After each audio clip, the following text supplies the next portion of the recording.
There have been times when I hated going to work. Early in my career, I was so frustrated. I walked around the outside of the factory for an hour to calm down.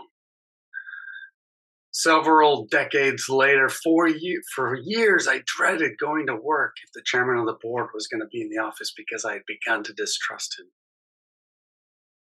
One of the most amazing verses, one of the verses that should blow our minds, is this one.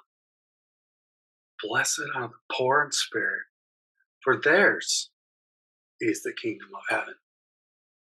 As you think about all the people you know, the people you want to be like, the ones you see in the media that you read about, you hear about on the news, or talked about by your friends and family, which of these people do you think God would want in his kingdom? A kingdom designed to influence the whole world. Who do you think he lets cross the border through the gate, has their passport stamped with an eternal visa? The amazing thing is that God's empire is not for the rich and powerful, the strongest ones, the ones on the covers of magazines or banner headlines or on news websites, winning MVP trophies or Emmys or Oscars or Nobel Prizes. The ones with lots of followers on social media or in auditoriums. It's not for them. God looks for the people who just can't take it anymore. The ones who think they're too small for God to see, that they're too broken to go any further, too isolated to give anything back to anybody. The ones who have made too many mistakes, told too many lies to be trusted by anyone, most strikingly, not to be trusted by God. So inconsistent, they struggle to get a job or keep a job. Maybe that's you right now. Maybe you know someone like this at work. Christ says this is the good news. You're invited and welcome to come into God's kingdom. Being poor in spirit, you're in good company.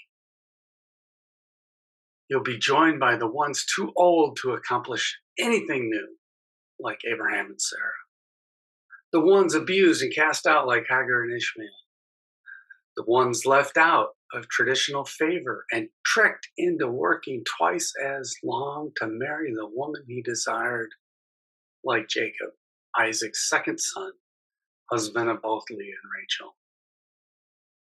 The enslaved, like the people of Israel in the land of Pharaoh. The runaway, impulsive, and incompetent, like Moses fleeing Pharaoh's court because he murdered an overseer, but so inept that his father-in-law never promoted him past the lowly position of shepherd for 40 years.